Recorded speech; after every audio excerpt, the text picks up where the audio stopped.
Hello mga kamadam, good evening. Meron naman tayong ulam.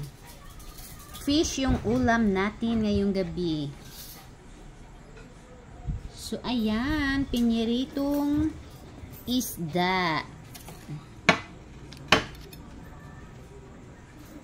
Tara, kain tayo. Hapunan po tayo.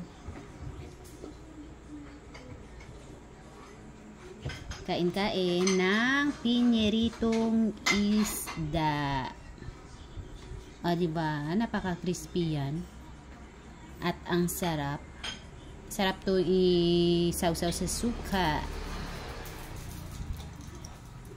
Kain tayo ng hapunan, mga kamadam.